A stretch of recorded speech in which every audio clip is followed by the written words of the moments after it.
تو آج رمضان کا پہلا جمعہ ہے کہ ہم اس کا اہتمام کریں۔ یہ سب سے بہترین دن ہے جمعہ کا۔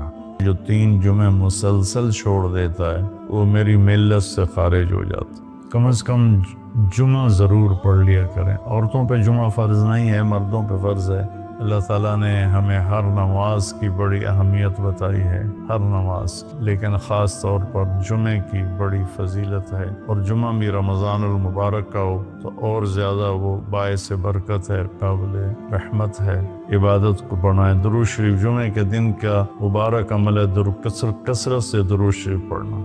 السلام علیکم ورحمۃ اللہ وبرکاتہ۔ الحمدللہ رب العالمین والصلاة والسلام علی رسولہ الکریم وعلی آلہ وصحبہ اجمعین۔ میرے عزیز و خواتین و حضرات، بچے بچیاں، میرے دوست احباب، جاننے والے نہ جاننے والے، اللہ تعالیٰ کی طرف سے ان پر بڑا احسان ہوا ہے کہ ہمیں رمضان کا مہینہ نصیب ہوا۔ اللہ تعالیٰ نے ہفتے میں 7 دنوں میں ایک دن بابرکت بنایا، وہ جمعہ کا ہے۔ اللہ تعالیٰ نے قوم یہود سے کہا کہ میرے علم میں ایک دن ہے بہت برکت والا، وہ تم ڈھونڈو اور چن لو۔ تو انہوں نے خطا کھائی اور ہفتے کا دن چن لیا۔ ہفتے کو یہودی عبادت کرتے ہیں، کام نہیں کرتے۔ پھر اللہ تعالیٰ نے عیسیٰ علیہ السلام کی قوم سے کہا کہ ایک دن میرے بارگاہ میں بہت بابرکت ہے، دعائیں قبول ہوتی ہیں، اسے تم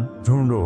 ان پہ چھوڑا تو انہوں نے اتوار چن لیا۔ لیکن جب ہماری باری آئی تو اللہ نے ہمیں نہیں کہا کہ ڈھونڈو۔ اللہ نے اپنے محبوب کی محبت میں جناب رسول اللہ صلی اللہ تعالی علیہ وسلم کی طفیل اللہ تعالیٰ نے ہمیں خود بتا دیا کہ وہ جمعہ کی رات ہے اور جمعہ کا دن ہے۔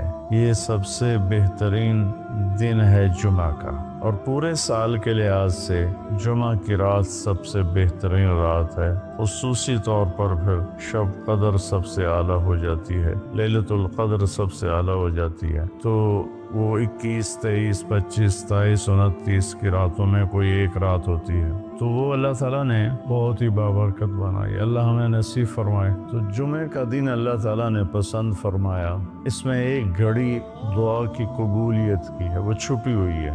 اس گھڑی میں جس خوش نصیب کو ہاتھ اٹھانے کی دولت مل جائے، وہ دعا فوراً قبول ہوتی ہے، وہ سیدھی عرشوں پر جاتی ہے۔ علماء نے اس میں تحقیق کی، ہر ایک نے اپنے اپنے خیال کے مطابق۔ بعضوں کے نزدیک جب امام خطبے کے لیے ممبر پہ آتا ہے تو وہ دعا کی قبولیت کا وقت ہے۔ بعضوں کے نزدیک جب 2 خطبوں کے درمیان بیٹھتا ہے تو وہ وقت دعا کی قبولیت کا ہے، اور بعضوں کے نزدیک عصر سے مغرب کے درمیان کوئی بھی گھڑی اللہ کی بارگاہ میں دعا کی قبولیت کی ہوتی ہے۔ تو جمعہ کی نماز کو اللہ کے نبی نے بہت اہم قرار دیا، اور ارشاد میں بڑے دکھ کے ساتھ یہ حدیث بیان کر رہا ہوں۔ میرے نبی نے فرمایا جو 3 جمعے مسلسل چھوڑ دیتا ہے وہ میری ملت سے خارج ہو جاتا ہے، میری امت سے خارج ہو جاتا ہے۔ تو میں اپیل کروں گا ان بہن بھائیوں سے جو نماز میں سستی کرتے ہیں، کم از کم جمعہ ضرور پڑھ لیا کریں۔ عورتوں پہ جمعہ فرض نہیں ہے، مردوں پہ فرض ہے۔ تو میں کہا کرتا ہوں جو دوست ملتے ہیں یہ نماز نہیں پڑھی جاتی، تو میں ان سے کہتا ہوں ایک نماز 5 میں سے طے کر لو اور ایک جمعہ طے کر لو، 2 نمازیں شروع کر دو۔ جس نے بھی اس پہ عمل کیا وہ 5 وقت کا نمازی بن گیا۔ تو جمعہ کی نماز کے بعد جمعہ سے جمعہ تک کے جتنے گناہ ہوتے ہیں وہ اللہ تعالیٰ معاف فرما دیتے ہیں، اور جو جتنی جلدی جا کے بیٹھتا ہے امام کا خطبہ سننے کے لیے اس کو اتنا زیادہ اجر ملتا ہے۔ تو آج رمضان کا پہلا جمعہ ہے کہ ہم اس کا اہتمام کریں۔ رمضان المبارک میں جنگ بدر ہوئی، 17 رمضان جمعے کا دن، اور اللہ نے قیامت کو بھی جو قائم کرنا ہے جمعے کا دن۔ تو ہر دن اللہ کی بارگاہ میں بابرکت ہوتا ہے اگر ہم اس میں اللہ کی مان کے چل رہے ہیں۔ رمضان شریف میں خاص طور پر، اور پھر جمعہ ہو تو خاص طور پر، اس میں ہم اپنے عبادت کو بڑھائیں۔ درود شریف جمعے کے دن کا مبارک عمل ہے، کثرت سے درود شریف پڑھنا، اور 300 دفعہ جو درود شریف پڑھ لیتا ہے وہ کثرت میں شمار ہو جاتا ہے، اوپر کی کوئی حد انتہا نہیں ہے۔ ہمارے ایک رشتہ دار تھے، وہ انتقال ہو گیا، اللہ ان کو درجے بلند کرے، وہ روزانہ ایک دن میں 10,000 دفعہ درود شریف پڑھا کرتے تھے، ہر وقت تسبیح ان کے ہاتھ میں ہوتی تھی اور روزانہ 10,000 دفعہ درود شریف پڑھا کرتے تھے۔ تو میرے بہن بھائیوں، میرے عزیزوں، اللہ تعالیٰ نے ہمیں ہر نماز کی بڑی اہمیت بتائی ہے، ہر نماز، لیکن خاص طور پر جمعے کی بڑی فضیلت ہے، اور جمعہ بھی رمضان المبارک کا ہو تو اور زیادہ وہ باعث برکت ہے، قابل رحمت ہے۔ تو روزے کا بھی اہتمام ہو اور ساری نمازوں کا اہتمام فرمائیں، کوئی باجماعت پڑھنے کی کوشش کریں، کوئی جماعت سے رہ جائے تو پھر اس کو چھوڑیں نہیں، اسے ضرور پڑھ لیں، کہ نماز کی اللہ تعالیٰ نے جتنی تاکید قرآن میں کی ہے اور کسی کی اتنی تاکید نہیں کی، اور اللہ تعالیٰ نے 10 دفعہ اقیم الصلاۃ، اقیم الصلاۃ، اقیم الصلاۃ وآتوا الزکاۃ، تو 10-12 دفعہ اللہ نے قرآن میں براہ راست حکم کیا اقیم الصلاۃ وآتوا الزکاۃ، اور ادھر اللہ پاک کی رحمت کے دروازے کھلے ہوئے ہیں، اللہ کا عرش پہلے آسمان پر ہے، جنت کے دروازے کھل چکے ہیں، جہنم کے دروازے بند ہو چکے ہیں، اور میرے نبی کا فرمان ہے کہ اگر میری امت کو پتہ چل جائے رمضان کیا ہے تو تمنا کریں گے کہ سارا سال ہی رمضان ہو، اتنی اللہ کی رحمت ہوتی۔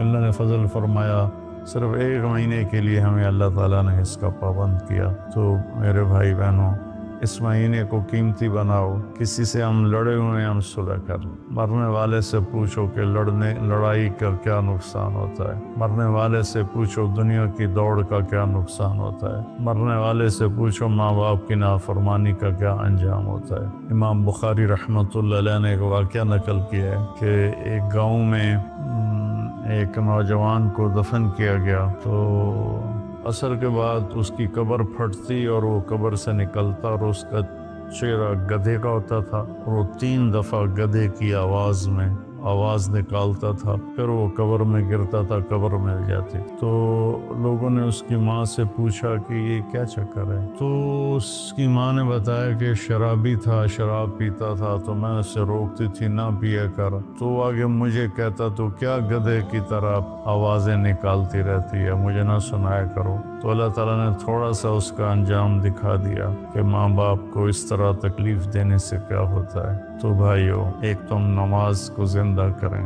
میرے نبی نے کہا جعلت قرۃ عینی فی الصلاۃ، نماز روزے سے بڑا فرض ہے، میری آنکھوں کی ٹھنڈک نماز میں ہے۔ اور جب آپ دنیا سے تشریف لے جا رہے تھے تو آپ نے پورے دین کو 2 لفظوں میں بیان کیا، ایک ہے حقوق اللہ، ایک ہے حقوق العباد، اور ایک ہے بندگی اور ایک ہے معاشرت۔ تو آپ نے فرمایا الصلاۃ، جب آپ دنیا سے تشریف لے جا رہے تھے آپ نے حضرت اماں عائشہ رضی اللہ عنہا علیہ السلام کے سینے پر یوں سر رکھا ہوا تھا، اس طرح کر ایسے، اور اماں عائشہ نے آپ کو سہارا دیا ہوا تھا، اپنے سینے پر لٹایا ہوا تھا۔ تو آپ فرما رہے تھے الصلاۃ وما ملکت ایمانکم، میری امت ایک نماز نہ چھوڑنا، اور ایک میری امت کے غریب طبقے پر رحم کرنا، ان کے ساتھ آسانی کا سلوک کرنا، ان پر سختی نہ کرنا، ان سے نرمی کا سلوک رکھنا۔ پھر الصلاۃ وما ملکت ایمانکم، نماز نہ چھوڑنا، نماز نہ چھوڑنا، نماز نہ چھوڑنا، اور آخری الفاظ بھی یہی تھے الصلاۃ، الصلاۃ،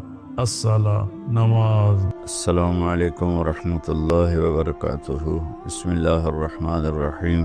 میرے محترم بھائی بہن، بچے بچیاں، سننے والے، رمضان کی آمد ہے جس کی آپ تمنا فرماتے تھے کہ یہ اللہ تعالی ہمیں نصیب فرمائے، اور اللہ نے ہر امت کو رمضان دیا، لیکن ہمارا رمضان سب سے الگ، سب سے اعلیٰ، سب سے بہترین۔ جیسے یہ کاروباری لوگوں کا سیزن ہوتا ہے تو اندھا دھند کام کرتے ہیں، یہ سیزن ہے اللہ کو منانے کا، اس میں پھر اللہ کے نام پہ خرچ کرنا بھی ایک بہت بڑا عمل ہے۔ ویسے تو زکوٰۃ ہے، صدقہ ہے، خیرات ہے، سارا سال دی جا سکتی ہے، رمضان میں دینے کا فائدہ یہ ہے کہ فرض زکوٰۃ کا 1 روپیہ 70 روپے کے برابر ہو جائے گا، اور نفلی صدقے کا 1 روپیہ فرض روپے کے برابر ہو جائے گا۔ تو اس میں گزارش ہے کہ اللہ کے نام پر کھل کر دیں، اور اللہ نے ہم سے فاؤنڈیشن بنوائی ہے MTJ کے نام پر، جو اس وقت اللہ کے فضل سے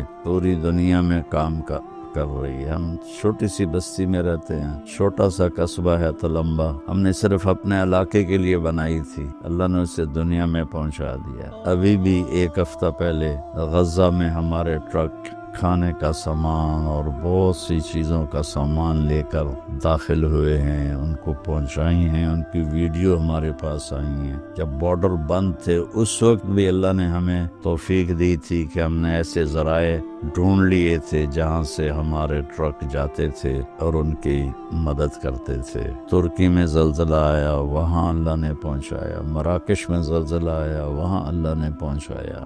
یہاں بھی الحمدللہ بے شمار اس شعبے کھل چکے ہیں جن میں اللہ تعالی ہم سے اپنے بندوں کی خدمت کا کام لے رہا ہے۔ تو آپ سب سے گزارش ہے کہ ہر جگہ دیں، میں کسی کے بارے میں روکتا نہیں ہوں، جو صحیح کام کر رہے ہیں اور اس میں ہمیں بھی آپ یاد رکھیں، آپ کے تعاون کے ہم بہت زیادہ محتاج ہیں۔ اللہ آپ سے راضی ہو۔ السلام علیکم ورحمۃ اللہ۔